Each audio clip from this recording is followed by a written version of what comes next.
So this is day 1 kung saan gagamitin natin ng DJI Osmo Nano not as an action cam but an actual cam.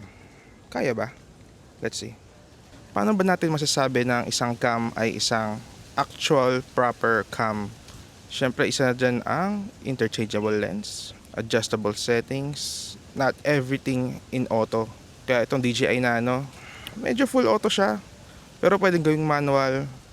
Let's see kung gagana ba ng maayos. Okay, right now gamit nating settings dito ay naka-D-Log. Alam ko naka 10-bit din to eh. Pagdating sa colors, adjustable siya.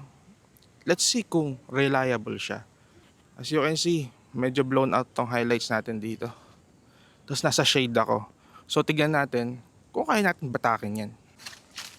One of the main advantages na meron kang napakaliit na camera tulad nitong DJI Nano, pwede mo ilagay kahit saan. Oh, nasa puno ka na, di ba? Ako nasa lapag pa rin. Galing no? Tingnan mo naman, napakaliit lang. Pag yan nanakaw, huwag ako sisisihin mo. What? Sa usapan naman na pwede mo siyang ilagay kahit saan. Nilagay kita dyan. Ako nandito. Naka-wireless lapel ako.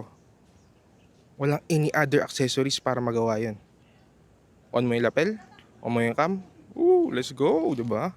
Okay, balik tayo sa usapang pwede ba maging proper main cam ang DJI Nano? Kayo mag-decide. Lahat ng shots na to, DJI Nano lang gamit ko. Wala ko ibang dalang cam. Hindi ko pwede ilabas yung iPad kung selfie dyan, diba? Pangit tignan. Kayo na bala.